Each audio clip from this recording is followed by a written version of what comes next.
Hey, Tim, this is Danny Smith. Just calling to tell you how much I appreciate listening to your shows, Truckers' Voices. It's very informative. I really like hearing the drivers' stories, how they got into the trucking industry, and maybe what kind of trucks they started out with. And it's just been a lot of fun, and I would encourage any drivers out there to tune in and listen, call in, be a part of it. It's a great show. Hey, this is Chuck Lopesiger, and I listen to Truckers' Voices every Thursday evening from 8 to 9 p.m. Eastern on Facebook or YouTube with host Tim Taylor and co-host Steve Brand, because it keeps me informed about the industry and the drivers that keep our country moving forward. Don't forget, Thursday, 8 to 9 p.m. Eastern. Be there. Hi, this is Scott Post, and I love Truckers' Voices because there's always something entertaining and educational for our industry. And it's also hosted by two of my good friends, Tim Taylor and Steve Brad. Tune in tonight. And in the meantime, be safe out there.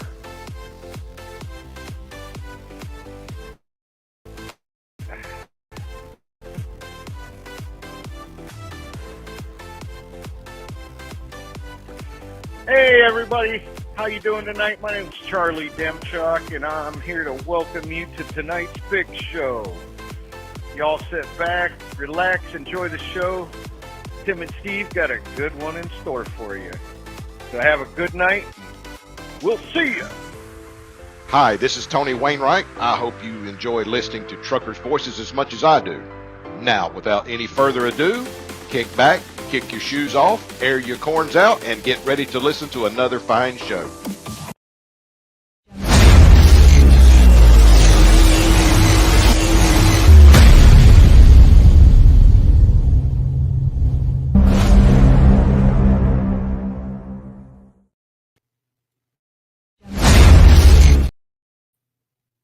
Well, good afternoon, everybody. I hope everybody's doing good tonight. I hope that you had a good day of trucking out there. I hope that everything you did today was blessed and prosperous. Hey, we've been gone for a couple of weeks now. A couple things come up, and we had the safety drive for a cure last week. So that's where we was at last week. But we are so glad to be back with you tonight. Got a special guest on us tonight with us tonight. His name is Bob Hare. And we're going to find out Bob's story about how he got in trucking, his story, what he's doing now, and what he plans to do for the future. But anyway, I'm glad everybody's tuning in tonight. I'm glad that y'all are getting logged in here. Man, I tell you what, I think that the traffic's just starting to pick up out there. On my way up to the ATL today, I mean, I could notice that, I mean, there was truck after truck after truck and car after car after car. And I tell you, I think it's just the spring breakers out there that's starting to fill in the gaps now. But hey, we got to bring the other fella here that is and that is my co-host. Hadn't been on here with him in a couple of weeks now, and we're going to see what Mr. Brand's been up to. So without further ado, let's bring Mr. Brand in here.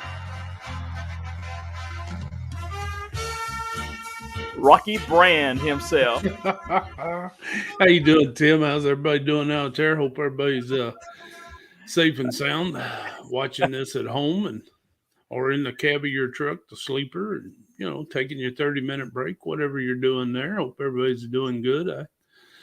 I did a little work this week, little event up out in the Northeast out there, and you talk about traffic. Mm-hmm.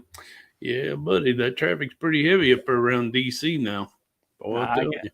I got you. Does it compare to anything to the traffic in Atlanta? That's all I got to know. No, not really. I was thankful that all the slowdowns was leaving town, not so much me going in town there night before last. But yeah, it's fortunately I seen no wrecks. Did see a little construction, seen a little backup there. The good thing is there was no wrecks. Don't like to see wrecks. Right. But still seeing a lot of people using that cell phone. Man, I tell you what, they going to put that thing down. They're going to have to put that thing down. That's not good. That's not good. Well, Steve, tell me a little bit about your event that you did, if you don't mind. I went down to the ATL and picked up a truck and took off and went up to my event was in Alexandria, Virginia, and it was a school. And we had about 20 kids. We were supposed to have two schools, but something happened. The other school didn't make it. And they had me set up there for a share of the road deal. And they had a highway patrolman for Virginia State Highway Patrol. Super nice guy. And I put the kids in the truck, showed them the blind spots, and talked to them a little bit about trucking and answered their questions. And then the highway patrolman, he talked to them and we really stressed hard on staying out of the blind spots and distracted driving, and several good questions from the young folks. And had a couple of them said they looking at the trucking industry when they graduate high school. And I said, that's awesome. That's awesome. Talk to them a little bit about that, 18 to 20-year-olds and yeah, it was a good day. Long day, but it was a good day. Yeah. Hey, it's always a good day when you're out there promoting safety and teaching those young folks how to drive safely around our commercial vehicles for sure. For sure. Oh, no doubt. And so, yes, sir. I was just going to say, man, we had a great weekend this past weekend at the Safety Drive for Cure. And any of you guys that are listening or ladies that are listening to us tonight, I appreciate everything that y'all did to make this event successful. Whether you was there participating or whether you donated your monetary funds in some kind of way or another, we're uppers of right at $40,000 on this year's event for the Pediatric Brain Tumor Foundation. Every bit of that money goes to the Pediatric Brain Tumor Foundation. So I want to thank everybody that's out there listening tonight that had a part of that. We appreciate it, and we're just looking forward to the next year. Hey, Herschel Evans, he puts on a great charity there. He works hard at it, and if y'all see Herschel or if y'all got his number, y'all text him and y'all just tell Herschel how much you appreciate him, because he does work hard at it to make that such a successful event there. Yeah, that's awesome. That's awesome. Raise that kind of money, and I seen a bunch of pictures. I didn't get to make the show. Friday night was our banquet here in Ohio. I was a finalist for Driver of the Year. Was not named Driver of the Year, but that's okay. Mr. David Wolford, I'm going to try to get him out here and get him on the show. Very, very professional driver, very earned it well. And he's going to be a great representative for the state of Ohio. So see if I can't make a contact with him. Maybe we can get him on the show and talk about his life in trucking and everything. Yeah, absolutely. And anybody that wants to come on and share your story about how you got into trucking, we would be glad to have you on the show. If you'll get in contact with me or Steve, most of you have our cell phone numbers. If you don't, I know you probably know somebody that can get it. But y'all give us a contact. We would love to hear your story about how you got into trucking. And I got to say this before we get on into the interview with Bob here. Anything that we say here, the views are expressed on this show are those of the host and the guest only. And these views do not reflect those of others. So everything we say here, we're just having a good conversation. It don't reflect anybody that we're affiliated with or anything like that. So I just want to say that up front. Sounds good. Think we covered. Hey. So had to get legal stuff out of the way there, Steve.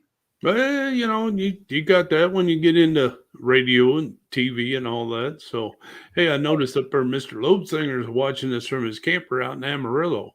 Yeah. And I've been seeing some pictures. He's been out there just camping around, having a good time. Good evening to you, Chuck. And yeah, Chuck was at the Safety Drive, had his camper at the Safety Drive, and was out there helping out and everything. Just good to see him there. So, hey, I think you know what we need to do. We need to bring Bob on in here. I see him back there in the green room, and he looks like he's getting a little anxious to come on here, man. Sounds good. Bring him out here. All right. Without further ado, Mr. Bob Hare.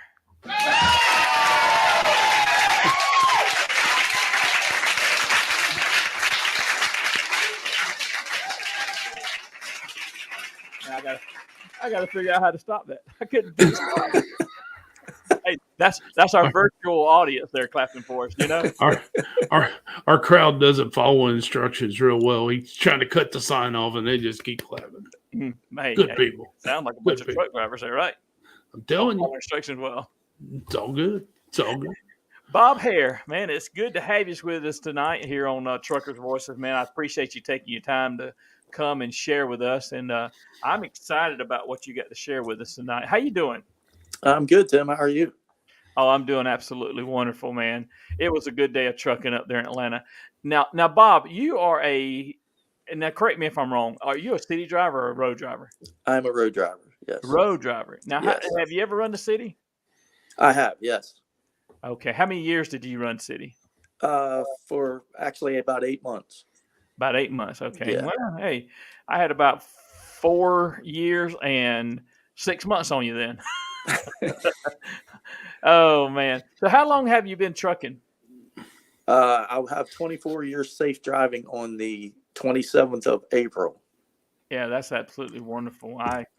I hit my master safety achievement back in November last year. So that is a great achievement, man. It really is. So once you get up to that 25 years, it is a good thing. So I congratulate you on being safe, having those many safe miles throughout your career. Yeah. Yes, sir. Yes, sir. So did you start out with American Freightways, or did you start out with Watkins or Viking or American Freightways? I actually started out part-time on the dock. I'll have 25 years with the company on the 30th of June.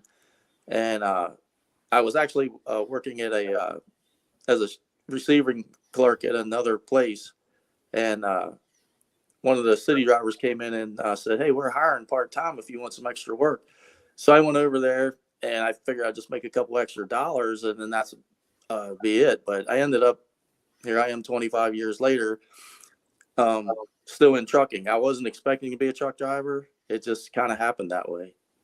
Yeah. So when did you actually start trucking? June 30th, 1998. Okay, June 30th, 1998. Now tell us a little bit about that, Bob. Tell us how you went about and how you got your CDL. I was working part-time on the dock at American Freightways, and the manager approached me and he said, "Hey, I like your work ethic and want to know if I'd like to come on full-time." And I said, "I never give any thought about being a truck driver. How do I go about doing it?" And he said, "Well, I'll tell you what," he said, "you come in tomorrow and I'll send you out with one of our city drivers. You can see what they do." So he actually sent me out with a guy by the name of Greg Hess, who happens to be my best friend now. And I liked what we did that day. And I came back and I said, "What do I need to do?" And he put me into the driver program.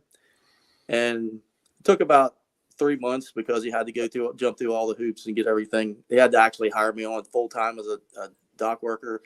And then I went and started driving. They actually taught me in Winchester on the yard in Winchester how to do most, like backup trailers. I'd never even been in a truck before the day that I went out with Greg that day. Yeah. So let's back up. I forgot to ask you, where are you from? Winchester, Virginia. Winchester. And when you said Winchester, I said, I forgot to ask you. But so anyway, Winchester, Virginia. So Bob, tell on your daily run that you run now, where do you go? I run from Hagerstown, Maryland to Roanoke, Virginia, and I meet a Charlotte driver, and we switch trailers, and we both head back home. Okay. So that's basically a meet and turn there. Have you ever, is that the only run that you ever run, or do you run somewhere else? Oh, no. I actually used to meet in Dayton out there where Steve's at. I've met Indy, and I've met Atlanta, been to Atlanta a few times. We have a Charlotte meet, a Knoxville meet. I've ran all those. Okay. Bless you for coming to Atlanta. I don't know what's wrong with me, but I go up there every day and I deal with those Atlanta traffic every day. So I don't know what's wrong with me. 285 can wear you out. I'm not patting myself on the back. You have really got to be on your toes once you get up on the loop there, Yes, you do. So anyway, so I will, I'm not going to I usually hog all the questions, but I'm not going to hog them all. And I'm going to let Steve get some questions in here tonight, but I do have some more. Well, Bob, when you said you never really thought about driving a truck, when you started driving a truck, what did you think? What was your impression? of driving the truck? I fell in love with it immediately. You've heard the saying that if you love what you do, you never work a day in your life. Well, I haven't worked a day since I started here.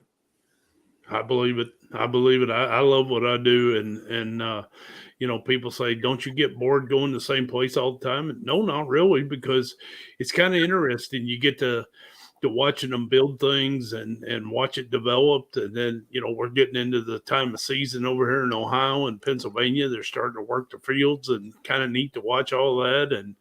And I just couldn't see myself sitting behind a desk. I'm just not a desk person, So, No, I agree.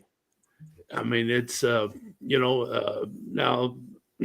doubles. I know you've been pulling doubles for pretty much all your career. Wintertime driving with doubles.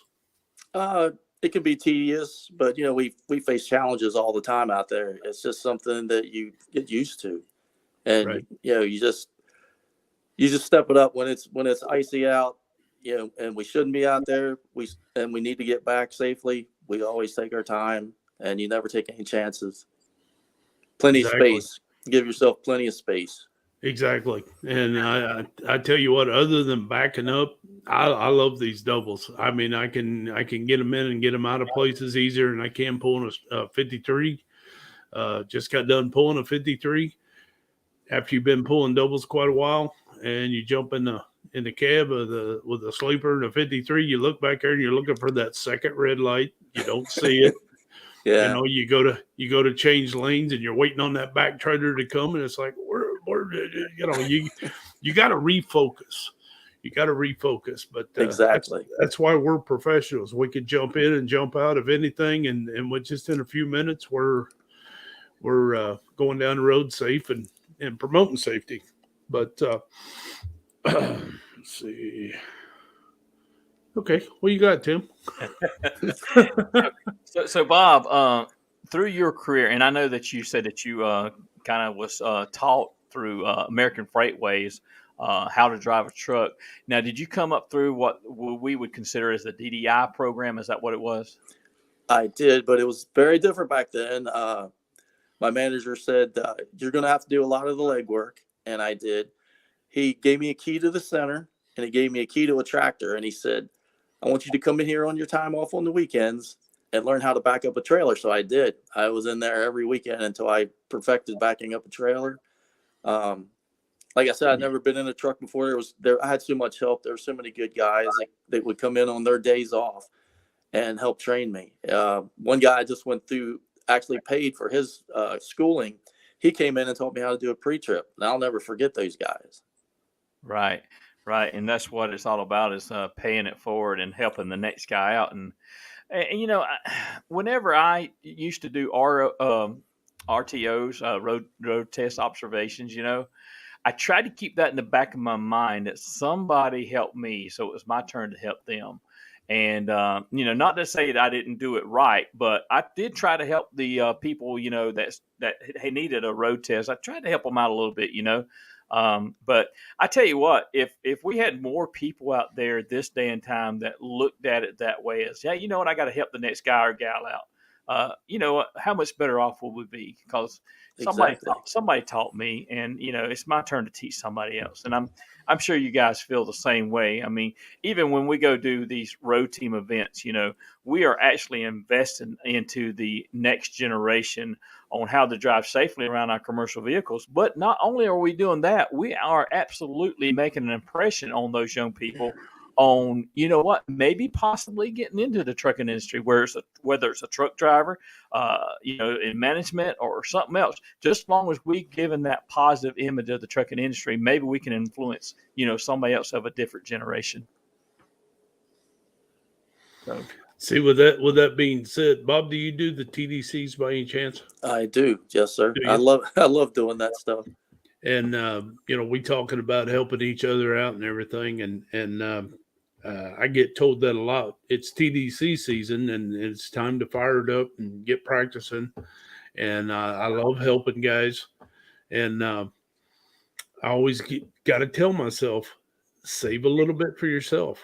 You work on yourself. Next thing you know, you get so engulfed. Like last year, we had 2 rookies, and I was working with them rookies pretty hard, and got pulled over to the side, and Scott told me, he goes, "Hey, you got to get your butt in that truck. You got to practice yourself. You know, you're." He said, "It's great that you're helping them, but you got to practice yourself." So, you know, you catch yourself getting involved in helping more, and you kind of forget about what you're doing. You know, that you're actually competing too. What class you going to go into this year? I'm in twins this year. Twins. So, Bob, go ahead, Tim. Let me ask this question while you're on TDC. So, Bob, in your past experiences of TDCs, how have you done? You ever won your state or been to nationals or anything? I have not been to nationals. I finished second and third. This is the hard one. In 2015, I went down. My first one was in 2004. I did 2004 and 2005, and then I took a break, and I was off until 2015. And then I went back in 2015. I felt like I was more prepared, and I lost. I finished second place, but I lost by 6 points, and I missed 3 questions on the written test. Oh, yeah. So now I got to read the book a lot harder. I need to be, you know, like sort of like Don Logan. I need to be able to quote the book cover to cover. Yeah. Hey, those backroom points do come into play, especially when you are on that kind of stage. You know, those backroom points do. Hey, I've always did good in the back room. I just have a problem. I don't know what. I can't drive. I've done good in the past. I'm second, third. But hey, I never have captured that first place yet. I'm going to keep it up. You know, I'm going to capture it one year. This is our year, Tim. We're going to make it. Well, I'll talk to you about that later. Okay. I'm out this year. Oh no. Yep. But we'll talk about that another time. Okay. Okay. So Bob, who is your trucking? If you can think of one person, who's your trucking mentor? Actually, he's retired now. His name would have been Larry Russell. He took me under his wing when I first started driving, and we were really good friends all the way till he retired in 2016. He's just such a great guy. I remember the first night he took me out. We went down to Richmond. You know, I was still in training, and went down to Richmond and worked the dock and came back, and I was beat. He said it gets better. And the next night, you know, he would sit in the jump seat, and he would just encourage me the whole time, and we became really good friends. And there's several people like that throughout my career that has stepped up and helped me in ways. Like there's these 2 guys from Charleston, West Virginia. They were on a 3-2 laydown, and they would come up to Winchester. When I started in Winchester, and then I transferred to Hagerstown when they opened the Northeast. But they were on a 3-2 laydown, and I'd see each one of them guys every other night, and they would encourage me to say, "Man, you really need to get in the truck. You get in the truck." And I think they're the ones that actually talked Mike Whitmarsh, who was a manager at that time, and they coming out and approaching me about coming to work full time there. Okay. All right. Well, those mentors in our life, they are so important. And I can actually remember a fellow that I wasn't working for American Freightway time. I was working for a company called Transys, and you know, it was an older guy. He kind of managed the dock over there, and he always had a cigarette in his mouth, and the ashes was hanging out about half the length of the cigarette. But he did tell me something one time that has lasted with me. He said, "Hey," he said, "no matter what you do, don't ever get in such a hurry that you make mistakes." And that has stuck with me. And you know what? I don't get in a hurry. I don't rush about anything. I'm probably one of the worst ones about. I'll stop, stretch my legs, blah blah blah. You know, but I don't get in a hurry. Well, Steve can tell you. I'll talk to him sometimes. I'll say, "Hey, Steve, I'm at my stopping point." You know. Yeah, exactly. And I'm right on time every time. So. Oh yeah. You got to get out of that truck. I mean, it's like coming up through there Tuesday. You know, it's hey, you got to stop. And I think from the time I stopped, walked into the rest area, walked back out, walked around the truck, checked, make sure nothing was bent, broke, or damaged, or nothing like that. 8 minutes, 9 minutes. But you stretch your legs a little bit, and you kind of get revived. You cannot sit in that seat 5, 6, 7, 8 hours at a time, you have got to get out and stretch. I mean, that's just the way you got to do it. But I had a guy tell me a long time ago, he says, I'm just going to tell you one thing and you run with it. Never put yourself in a situation you can't back out of. Good advice. And I said, okay. And I just tell that to everybody that's new and upcoming. Just don't put yourself in a situation you can't back out of. And when you pull doubles, that's a big thing. It's a big thing, And fortunately, in 26 and a half years here, I've never had to break a set down. Now I'll probably go back to work Monday and have to break a set down for some reason, Hopefully not. Yeah. Hey, But I had to break a set down one time. I had to use the bathroom really bad, and I pulled into a place. I had to break it down and rehook. Really? But I had to go that bad. Well, it's better than going in the truck. You're right about that. I did get to Chicago one night back in the AF days, working nights. I got to Chicago and I made the wrong turn. I went right instead of left, and I got going down through there, and I thought, oh, this is not good. This is not good. We didn't have cell phones. We didn't have GPS. And fortunately, I found a big old parking lot and spun that thing around and got back on track. But I was getting nervous. I thought, man, I can see it right now. I'm going to break this thing down. This ain't going to be good. No. But so Bob, tell us about some of your experiences, whether it be with AF or, the current company that we all work for. I love who I work for. They've always treated me good. Both companies, when we got bought out, everybody was kind of in shock, but it's been a good experience for me.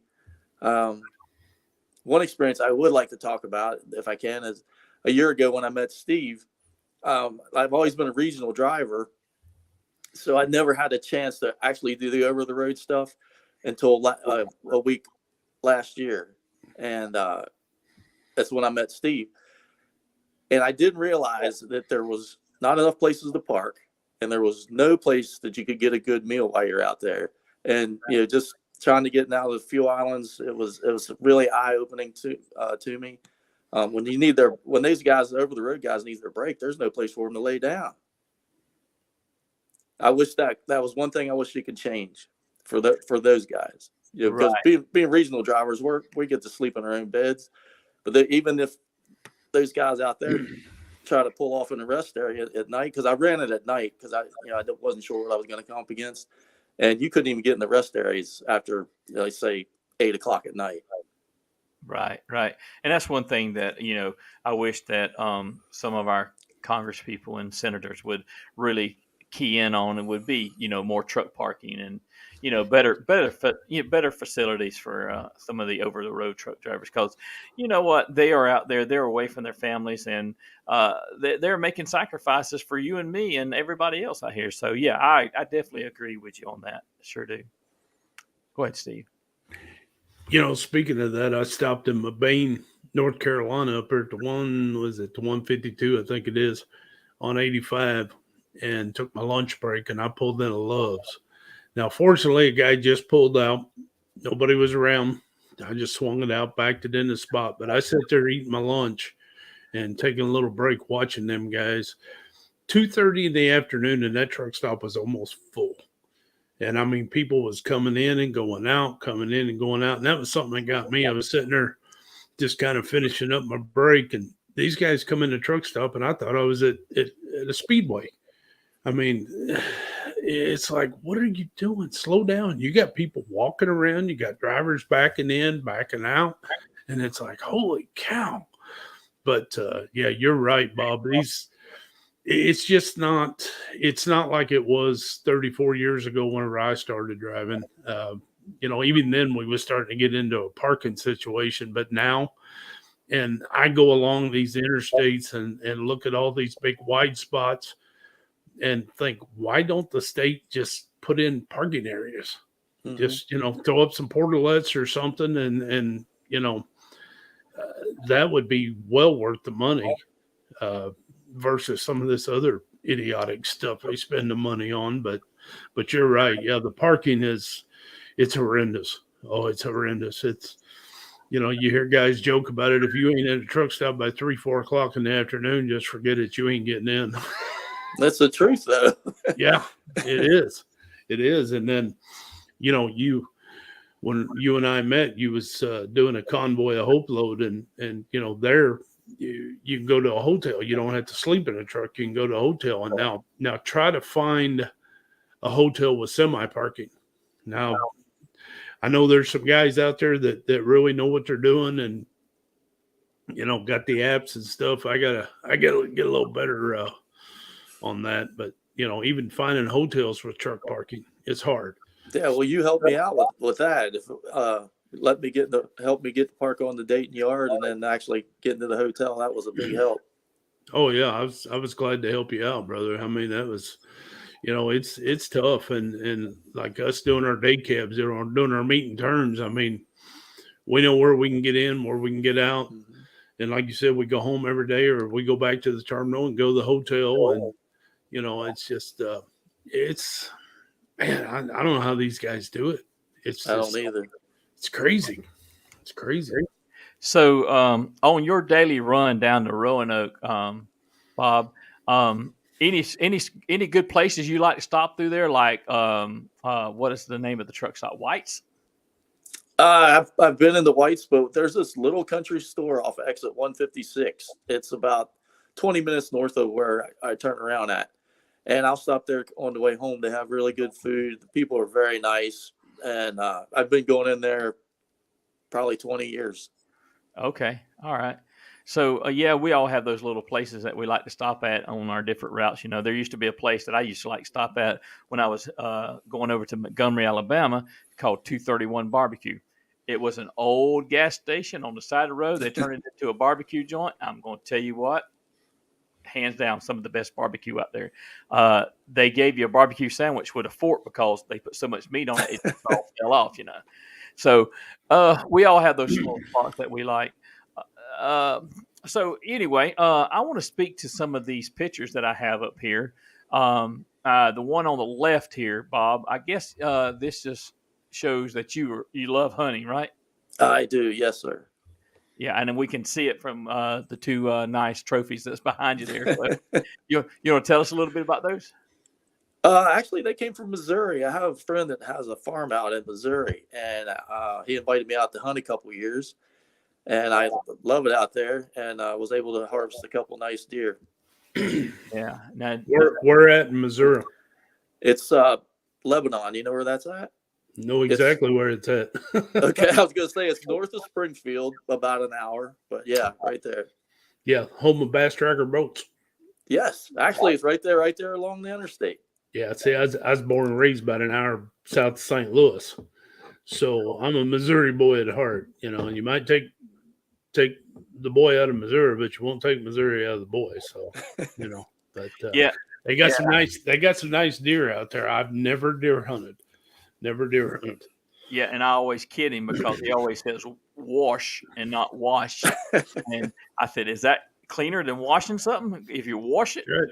Jack, put that R in there, man. You got to wash it, baby. You got to wash it up. So Steve ain't a true nut like the useless nuts of Ohio. He's not a true nut, right? That's right. Let me throw this next picture up here. So tell us about this picture here there, Bob. Okay, well, that was my very first road unit, and I was cleaning it out. I was doing an Erie laydown at that time, the 3-2 laydown, and that looks like it was in October, so I hadn't been on the road very long, but yeah, that was my very first road unit, and that's when I fell in love with trucking. I mean, I just loved it. I'd truck up there at night. I would leave like at 2 in the morning. I'd have to work the dock a couple hours. And then I would get in the truck and I'd truck up to Erie and then go to bed and come back the next night. But I mean, I don't know, that's when I fell in love with it. Running out there with the big trucks at night, talking on the radio. It's what I'd like to do. He's talking about talking on the big radio, Steve. We know what he's talking about there, right?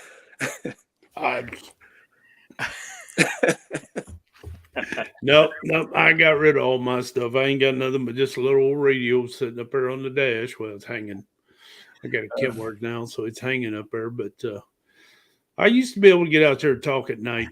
it was a lot of fun, and you know, I'm surprised they let this run during the day. I figured they'd keep me on nights, but I was looking at that. Remember those chain boxes that had no chains in them? They had them stupid Cables. Cables. Yeah. Yeah. Good grief. Oh, that was crazy. But yeah, I remember when they started putting them boxes on there when they got a service down in Indianapolis and they put that box on there. I'm like, what is this? He says, that's where your cables go. I said, oh, the things I threw underneath the tires one night to get me going. But you know, speaking of that, running at night was a total different life. Running at night, you had a total different crew of drivers out there. Of course, anymore they don't have radios. They don't run radios. If I got a radio, I call it a backup radio. Yes, sir. Yeah, they're on the phone all the time. Yeah, that's what I'm saying. They're on the phone. Yeah, yeah. I call it a backup radio. The only time they turn the dang thing on is when they get in a backup. What's going on up here? Yeah. Nobody runs the radio like they used to.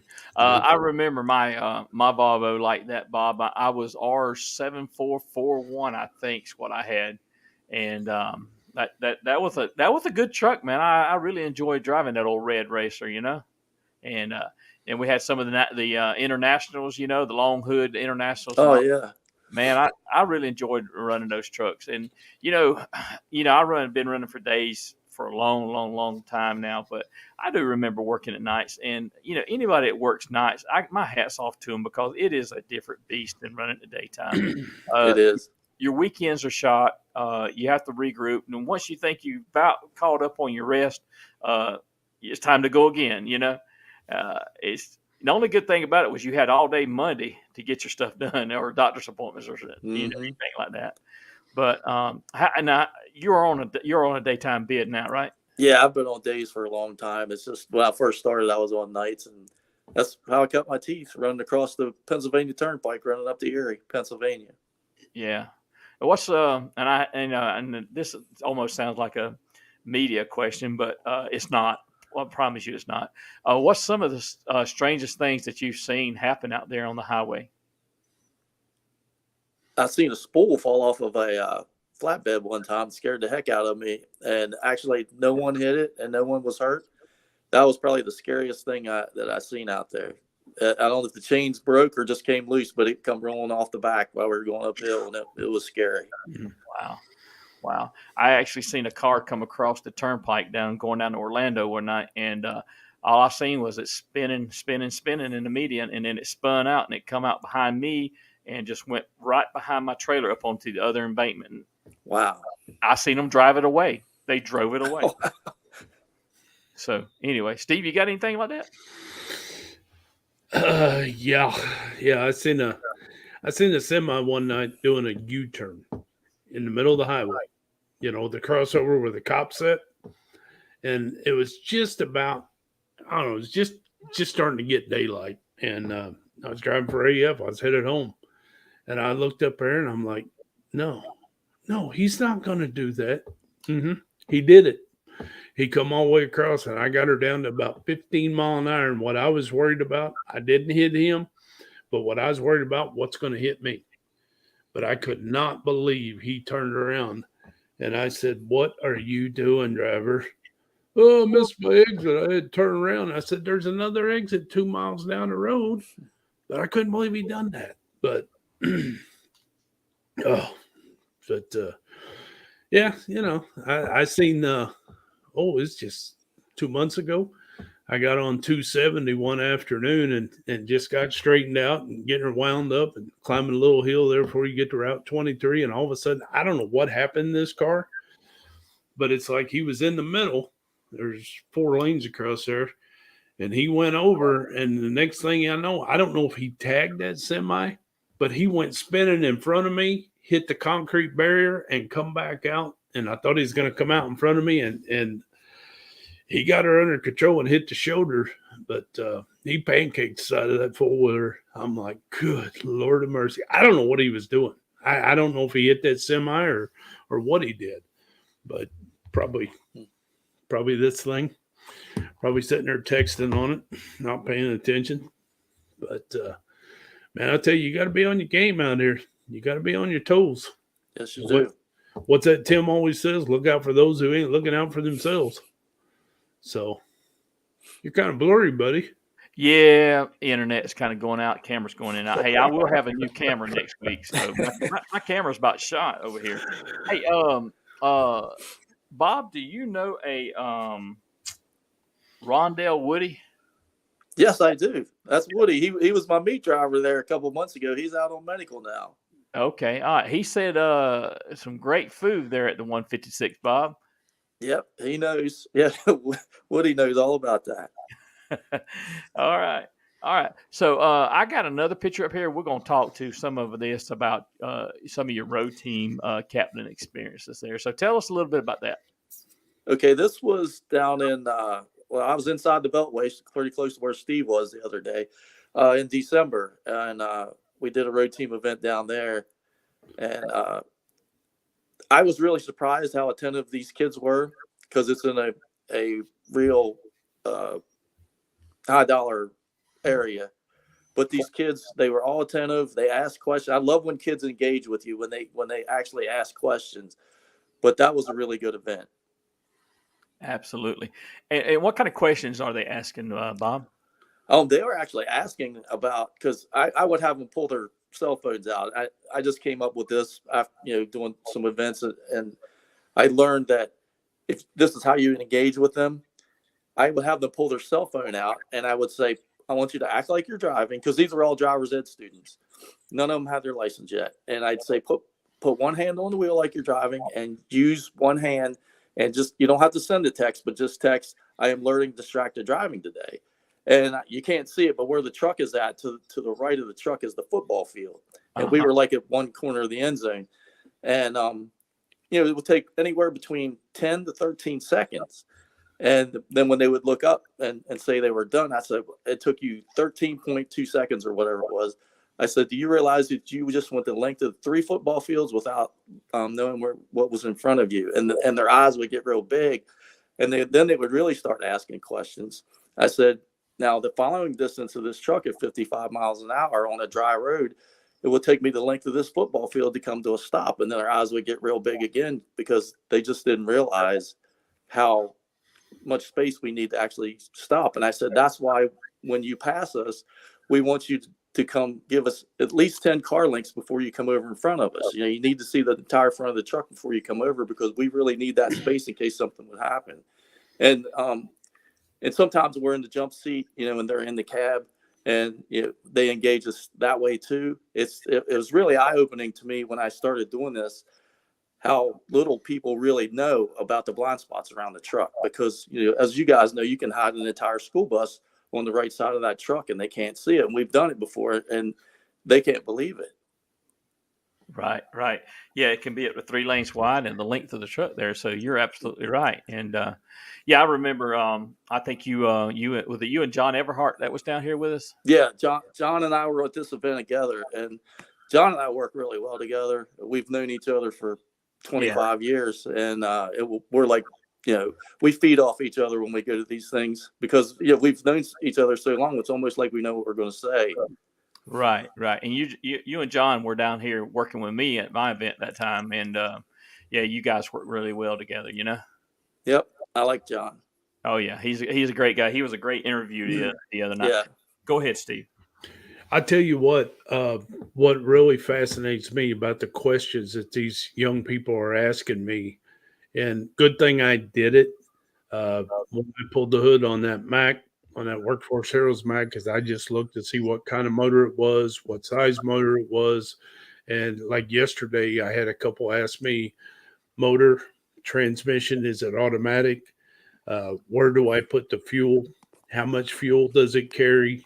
How many miles to the gallon does it get? And I thought, wow, where are these kids coming up with these kind of questions? But they ask some pretty neat questions. And then, they've never been inside a truck and they get up there and I said, now look over your shoulder. There's a bed back there. I said, yeah, there's TV set. There's some trucks have microwaves and, it's just, it's really fascinating. Some of the questions they come up with, But you're right. A lot of them, people are still under that theory that we set up so high, we're so big, we can see everything. They're like, why can't you see it? And then once you get them up in there and they look around, they're like, whoa, Yeah. oh. yeah. It's you got to be on your game out there. But a lot of fun teaching those kids, and I love doing it. Yeah. Oh, I do too. And just like you said, you have them send a text like that, and it just blows their mind. But Lopesinger said the thing that he missed the most about trucking is doing the Share the Road presentations, promoting safety through education. So yes, sir. That's Chuck Lopesinger. He is a great. He's retired. He was a great guy and great for the trucking industry. He helped me whenever I was on when we did some of the Share the Road programs up in Virginia. We had a great time. But anyway, we learned from the best. We learned from the old geezer tour there, Mr. David Boyer and Mr. Clarence Jenkins. So anyway, did y'all hear that? Yes, I did. Yeah, my computer's doing some crazy stuff over here, so I apologize. All right, so we are at 8:46 here, and here's what I want to do is I want to absolutely let the listening audience know that if you will try to call in, and if you got any questions for Bob, we would love to entertain your questions on here. I'm actually going to put the number up on the screen here so you can call in. But if you can't get through, the phone line was working earlier. So anyway, if y'all will call 251-616-2151, we'll be glad to entertain your call there. So anyway, we'll be looking for your call. So Bob, so some of the different things that you've done. I think you got a call. Let's see if we can take it. Let's see who that was. The magic question. Yeah. Oh, not wanting to come through. Somebody was trying to Well, on a lighter note, a non-trucking note, Bob, you and I are friends on Facebook, and I notice you go to a lot of stadiums, baseball. Yeah. Tell me a little bit about your sports. I don't know. I've always loved baseball, and I love the minor league stuff because those guys are really trying to make it to the big time. And so we can do a lot of minor league stadiums. It's a lot of fun. We love the atmosphere. It's just a great time. Right. All right. Welcome to the show, Mr. John Everhart. Hey, what's going on? Hey, can y'all hear me okay? I can hear you, John. All right. Welcome to the show, Mr. John Everhart. Bob, you better be on your game because you're competing against me this year. I know that, John. Hey, John, if you got you got something on in the background there, we can hear the echo, John. You can? There's nothing on but me. Okay, all right. I'm just hearing a little bit of feedback, but that might be on our end. But hey, we can hear you fine, John. Go ahead. What's your question for Mr. Bob tonight? I don't have any questions for him. He's doing really good. I'm just glad. Go ahead. What's your question for Mr. Bob tonight? Oh, I don't have any questions. I was just calling just to let him know I'm watching him. And, it's good working with Bob. We have a lot of fun. Yes, we do. Yeah, I'm getting a delay on here. Y'all hearing that delay? Yeah, sure am. Yeah. I don't know where it's coming from, but it's coming out. Hey, at least the phone is working tonight, right? Well, that's a good thing. That's a good point. I called 4 times. They finally got for Well, it just hung up on him. Oh no. Anyway, it'll be all right. We'll wait for the next call to come through. All right. So anyway, that was good. John said that you was competing against him. So y'all both were twins? Yeah, we're both in twins this year. You got this. I got you. You got this. You can take him. You can take him. I tell you, if I had to finish second to somebody, I don't mind finishing second to John. That's I get it. We had him on the show there a couple weeks ago. John's a great guy, man. He's a great guy. He is. But that's what I like about the TDCs. Win, lose, or draw, we're one big family. and some people you get to see 2 or 3 times a year. Some people, that's the only time you see them, once a year at the TDC. Right. But then I want to back up to what you said about going and watching the minor league ball games. Those young guys, they're working for it because they want to be called up. And but I really enjoy seeing your pictures out there. Like, man, he's at another stadium, you know. But that's Yeah, awesome. we even went to a ball game out in Montana. It's just, I said there's a ball field, and Randy Broderick is another guy I really think a lot of. I love Randy. He goes, we'll hit that tonight if there's a game, and we looked it up and there was, so we all ended up over there. That's awesome. That's awesome. If you get a chance to do that when you're on one of them road team events, that's awesome. You know, I mean, I've done check to see if Cleveland's in town during our TDC, but they're not in town, so scratch that one. But so Bob, I want to ask you about one more thing here, 2 more things. So anyway, who is this? This is my dog Paisley.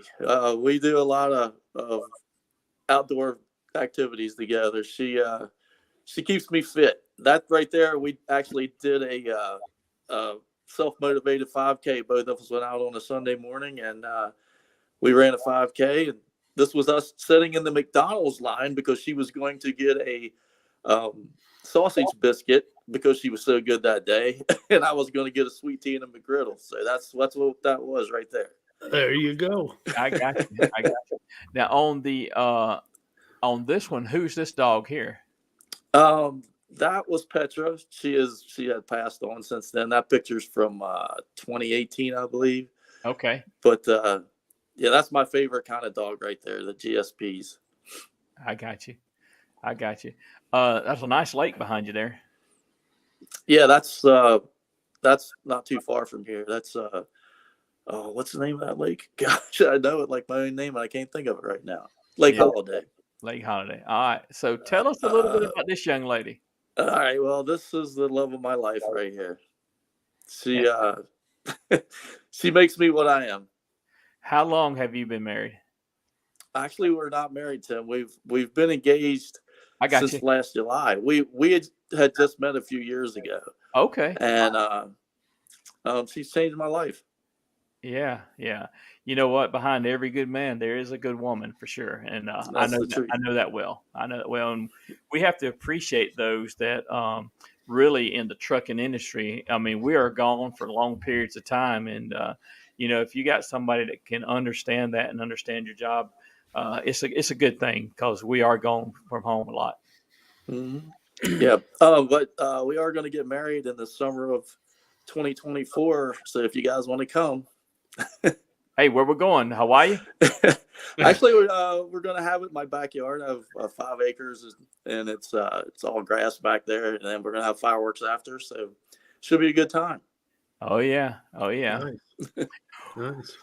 Well, we are coming up on the 9:00 hour almost. Actually, we've been live for almost for 58 minutes now. So we are going to go ahead and get ready to close the show out. Bob, it has been a pleasure having you on the show tonight. Learn a little bit more about you than what we knew before. I knew you as a great guy before this, but I wanted everybody else to know what your story was, how you got into trucking, what you're doing, what your plans are. I just wanted everybody to know a little bit more about you. But I appreciate you having me on. Yeah, absolutely. So, Steve? Was that a call coming in? I heard something beep. Wouldn't mind. Yeah, I don't know. Must be hearing things. You never know. But I noticed Rondell, Woody there says, great job, Bob. Tim, you and Steve also. Glad he included us. Woody's a good guy. He is. He really is. Love you, Woody. Take care, brother. Call in, man. But no,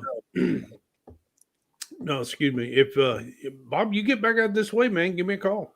Give me a call and let me know if you're passing through or got time to stop, stay out here at the hotel. Let me know, man. We'll go grab some dinner or something. Sounds good. Yeah. Or if you get an event over this way, just give me a call. I'll come down and meet you. Okay. Either one of you guys. Now, you run out of the Hagerstown terminal, but do you live in Hagerstown or you still live? I live in Winchester. It's 39 miles for me to get to work one way. Okay, so you still live in Winchester, so I Yeah. have to remember that. Who's in the areas that you run to, give them a call. But so that's awesome, man. I appreciate you coming on. Well, Bob, I appreciate you having me. we usually end the show with some parting words of safety. So, is there anything that you want to say to the listening audience out there that you would like to leave them with? Always leave yourself plenty of cushion. Never get in a hurry. And it's always best to know your surroundings. Absolutely. Absolutely. All right. Well, thank you very much, Bob. And if you can hang tight until we go off the air, I'll speak to you on the other side here. Okay. Sure. Steve? One last question. David Young wants to know if he can come up and hunt deer with you. Sure. Yeah. Actually, I'm going to I have never met him, but I'm going to see him down in Virginia Beach next month. Well, like I said, I seen that come across one of the Facebook pages I watch, and I'm gonna have to do some checking out and see if Beth wants to take a weekend ride or something. Maybe run down there. Yeah, come on down. Yep. So I've been up and down that highway up through Virginia quite a bit. So next time I'm up in that area, I may have to holler at you. Sure. So be glad to have you. You always have a place to stay. You don't have to get a hotel. See, that's even better. I like that. Hey. Yep. So, all right, my parting words is, man, remember, the most important trip is the trip home. Everybody be safe. Put them phones down. Pay attention to what you're doing. Get there safe. Absolutely. Listening audience, we appreciate y'all coming in and listening to us tonight. We're just a bunch of truck drivers having a conversation, learning about each other and learning stories. We want to hear your story. So if you got a good story to tell, hey, come on the show and be a part of us here. We would thoroughly enjoy having you. And as I always say, look out for those who aren't looking out for themselves. We'll see you next week right here on Truckers Voices. Y'all come be with us.